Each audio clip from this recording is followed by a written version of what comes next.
I freaking knew it. All you mofos. All you mofos. All you mofos who said I was thinking too hard about this show. That you need to just turn your brain off and accept the deer as the deer. Screw you, I knew it. The first minute of this episode confirms not only my exact suspicion that time makes no sense in this show, because how did they go back to spring of their third year? Makes no freaking sense. The timeline makes no sense.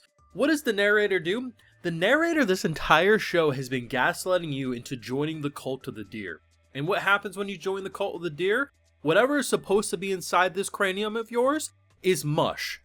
And because I pushed back against it, I said, hey, wait a second, just because the narrator is telling us to shut our brain off doesn't mean we have to. We can second guess this. And because I second guessed this, when I saw that revealed, that, hey, remember when I told you that, it's fine, it is the way it is? No, I lied. Time doesn't make sense on this show because it's a goddamn loop.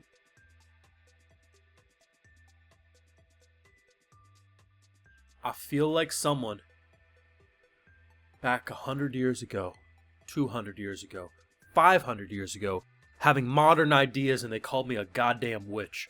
But who's laughing now, bitch? I have full live reactions over on Patreon. If you want to see my full and thought to the deer nonsense, it's going to be over there exclusively. So, we get the confirmation that the narrator is a damn dirty liar. He's been lying to us this whole time. This show makes no sense, but not just because it's brain rot, no, because there's lying. And because the narrator admitted to lying, it confirms that this is 100% a cult. I would not be surprised if 10 years from now we get some confirmation this was a giant scam to try to lure us into a religion, because something ain't right in this show.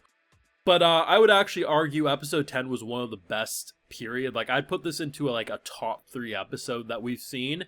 So we actually finally get the payoff. So I thought it was like episode 4, 5, or 6. I didn't realize it was 7 episodes ago. But Bashalme basically, at the end of episode 3, I think it was, or maybe the middle point, but she basically says, tune back in episode 10, we'll have the payoff to this whole rice patty thing.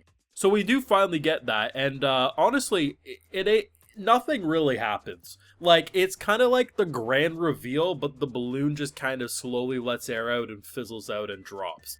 It was dumb as hell, but the thing that made it worth it was her saying, I've been cooking on this for basically 7 episodes. And really all that happened was she planted a bunch of rice. She worked with the volleyball of deer antlers to plant, and then her and Anko kind of bonded a bit. It was kind of cute, it was kind of sweet, but I was just like, that's the 7 episode payoff. Fantastic. Though it does raise a question. So, she gets called out like, hey, did you even get permission to plant the rice? And then the fact that they're like, hey, it could very well be a crime. You heard me right. A crime to illegally plant rice. Now, once again, someone's going to tell me I'm thinking too much of this, and to that I say, go watch the beginning of this episode. This whole narrator's been gaslighting you into thinking stuff should just be accepted, but we know we should. There has not been 1, but 2 terrorist-level attacks from Nokotan. She blew up the gymnasium, and during track and field day, she set explosives off as a obstacle. That's not a crime. But what could be considered a crime? Illegally planting rice. This is why I say this is the best comedy anime ever. I've seen enough to put that seal of approval. This show legitimately breaks me in a way that sometimes I'm laughing so much I don't even laugh out loud, because it breaks me to the point that I'm just speechless. The number of times my mouth will be hung open. I swear to God, sometimes I feel myself passing out and coming back in. You know how, I'm not sure if everyone's going to relate to this, but you know how sometimes you'll be technically watching something or doing something, but you zone out, and then you'll come back in, but you remember everything that's happened, but you know damn well, you actually zoned out there? My brain does this when watching the show. It completely just, I feel like I get sucker punched, and I come back to it, and I'm like, yep, still nonsense. We came close to eliminating Nokotan from our group. Sadly, Koshitan is a little too addicted, and she went and found our deer. She joined a flower group that just like arranges flowers, and she cuts her antlers off to then put them back on her head and sprinkle deer crackers, and they're acting like this is the craziest thing they've ever seen. And then somehow, I don't know how this happened, but we got realistic looking Pokemon in the background. Like, they literally look like a couple of the Pokemon from Gen 1 of Pokemon, just realistic. And honestly, I thought they were going to commit to killing that teacher because she got ate by that giant Venus flytrap looking mofo.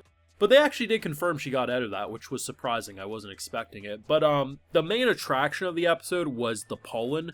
Like, she basically has allergies, and I guess the way a deer clears out their allergies is you take half your head off, put it in a bucket, attach a hose to one antler, and then it flushes out to the other. Because that just makes sense, right? Like, that's just how this show operates. It makes sense. Doesn't make sense. This is the dumbest show, the funniest show, the best show, the worst show. It is quite literally any insult and compliment you could give it. And I truly think this is actually a coherent and cohesive show. Because while it's definitely slapstick and just the next random moment, it doesn't function really any differently than something like a Lucky Star or any of those shows that have a comedy direction on a slice of life cast that slowly bond. Just in this case, we have a slice of life cast that half hate each other and half love each other to unhealthy amounts. But at the end of the day, you actually do see a path of characterization with them. It's dumb characterization, but it's characterization nonetheless. And it never feels to me like I'm watching, like, this idea easily could have been like a Robot Chicken, where it's just random skits, random gags, and there's no plot progression. But instead, they actually, whether we like it or not, our MC actually likes her dear pal. She's indoctrinated, but that is what it is. But this show does have the level of whiplash that a slapstick comedy, a gag show has, but with more emphasis on actually having a story. A time loop story, but a story nonetheless. This was fantastic. I would argue it's a top 3 episode, but it proves my point. Stop giving into the cult. If anyone still has a little bit of sanity left, take those antlers off and come back to the right side, where we say this makes no sense, and to the people who say just accept it, no, you're too far gone. We will not give in to your cult. Thoughts down below. Be sure to leave a like if you enjoyed, subscribe if you're new around here, of course ring that bell, and like I mentioned, we have full live reactions over on Patreon, and hey, while you're over there, I'll also give you a video shout out. Alright, so today we got Joseph Shirley, Chuni Tensei, Andrew Lowe, Ruji Gremery, Gabriel Nobrega, Shelby Logson, Prisoner 5580, Big Man, Roger Powell, and Canadian Me. So I appreciate the support, everyone. Please take care, and you all have a good one.